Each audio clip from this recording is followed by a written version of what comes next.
بسم اللہ الرحمن الرحیم نحمدہ ونصلی علی رسولہ الکریم۔ سلسلہ درس سیرت کے حوالے سے ہماری آج کی نشست کا عنوان ہے قائد کون۔ قیادت ایک ذمہ داری ہے، ایک منصب ہے، ایک آزمائش ہے، اور جس قدر بڑی آزمائش ہے، جس قدر بڑی ذمہ داری ہے، اسی قدر یہ قربانی اور ایثار کا تقاضا بھی کرتی ہے۔ لیکن آج کی ہم مصنوعی دنیا میں قیادت کے حوالے سے بھی افراد اور تفرید کا شکار ہیں۔ ہمارے خیال میں، ہمارے ذہن میں قائد اور لیڈر کے عنوان سے جو شخصیت ابھرتی ہے وہ مصنوعی اور بناوٹی تحفظات کا شکار نظر آتی ہے۔ اگر ہم اس پورے تناظر میں جناب رسول اللہ صلی اللہ علیہ وسلم کی سیرت اور آپ کی شخصیت کا جائزہ لیں تو قیادت کا صحیح تصور نظر آتا ہے، جو ہمارے اس تصور سے یکسر مختلف ہے۔ قیادت جس قدر بلند ہوگی اسی قدر قربانی اور ایثار اس کی ذات کا حصہ ہوگا۔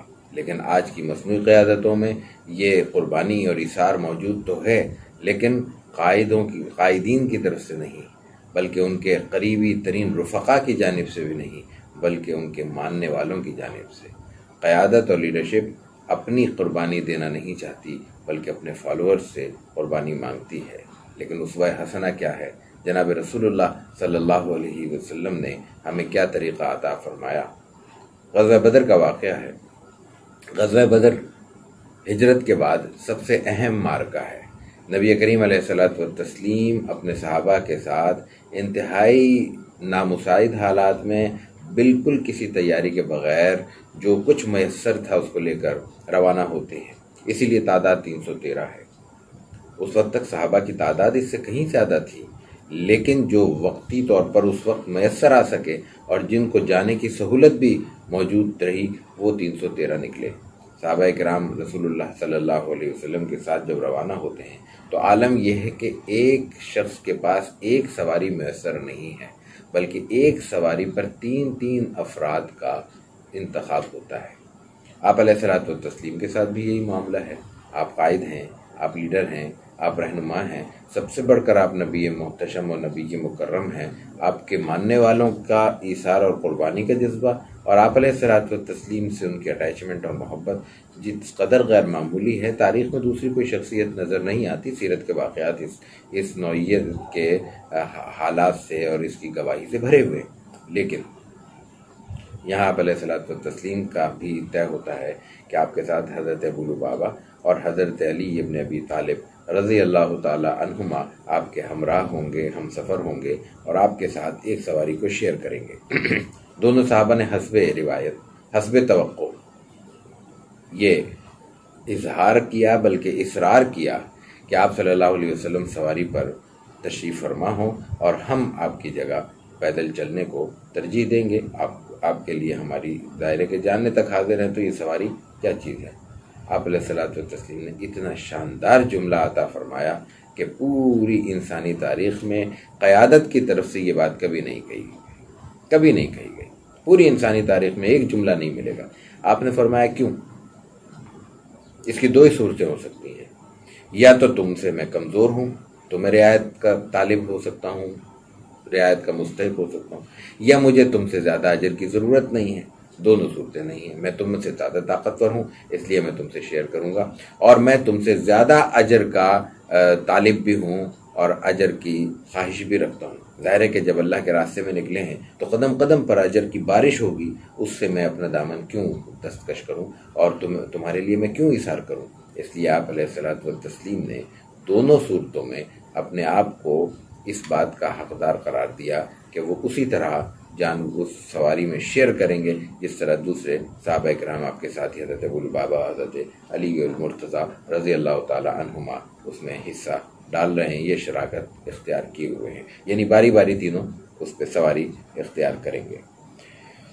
اب اس کے مطابق دیکھیے کہ ہمارے تصور کے، ہمارے عمل کے، ہماری خواہش کے برعکس قیادت کے لیے ضروری کیا ہے؟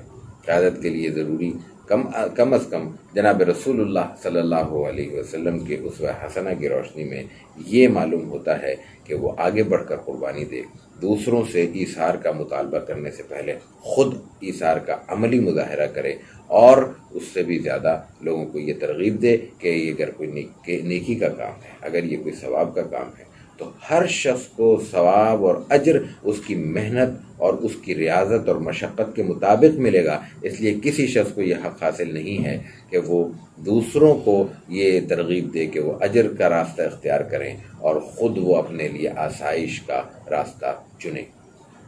ہمارے ہاں جو غلط فہمی ہے بنیادی طور پہ وہ یہ ہے کہ قیادت کے ساتھ آج ایک لفظ پروٹوکول وابستہ ہو گیا ہے۔ آپ علیہ الصلوۃ والتسلیم کی سیرت سے جو چیز معلوم ہوتی ہے وہ یہ ہے کہ یہ ضرورت ہے یا کسی کی مجبوری ہے، یہ استحقاق بھی نہیں ہے اور سب سے بڑھ کر یہ اعزاز بھی نہیں۔ دنیا میں جو بھی اعزازات ہمیں میسر آ سکتے ہیں ان کو ہم دو حصوں میں تقسیم کرتے ہیں، ایک تو وہ جو اللہ کی طرف سے قدرتی طور پر انسان کو مل جائے۔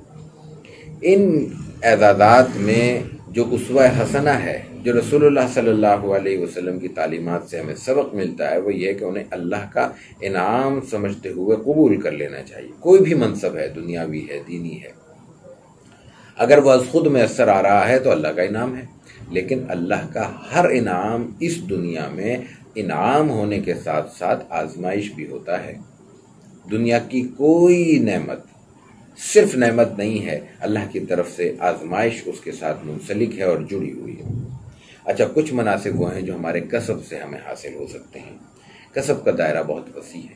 اگر کسب دائرہ اسلام میں ہے، تعلیمات اسلام کے مطابق ہے، یعنی وہ درست ہے، وہ جائز ہے، وہ حلال طریقے سے ہے، تو ظاہر ہے کہ اس سے حاصل کیا ہوا منصب بھی درست ہوگا، اس کسب کے ذریعے جو کچھ انعام حاصل ہو رہا ہے وہ بھی درست ہوگا، لیکن وہ بھی اللہ کی طرف سے آزمائش ہوگی، وہ بھی اللہ کی طرف سے اس دنیا میں رہتے ہوئے ہمارے لیے جانچنے کا ایک ذریعہ ہوگا، ہمارا ایک پیمانہ ہوگا۔ اس لیے جو ہمارے خاص طور سے دینی طبقے اور دینی حلقے کی ضرورت ہے وہ یہ ہے کہ اللہ کے رسول صلی اللہ علیہ وسلم کے اس اسوہ حسنہ کو سامنے رکھیں، اور جب ہمارا دعویٰ ہے کہ ہمارے ہر کام کا بنیادی مقصد رضا الہی کا حصول ہے، تو پھر یہ دنیاوی طمطراق، یہ آسائشیں، یہ اشارے اور یہ کنائے، یہ تمام کی تمام چیزیں اللہ کے رسول صلی اللہ علیہ وسلم کے اسوہ حسنہ کے مطابق ہونی چاہیے۔ اس کے علاوہ جو کچھ ہے وہ اللہ تعالیٰ کے ہاں قابل قبول نہیں،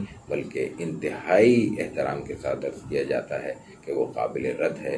اللہ تعالیٰ ہماری حفاظت فرمائے۔ وآخر دعوانا ان الحمد للہ رب العالمین۔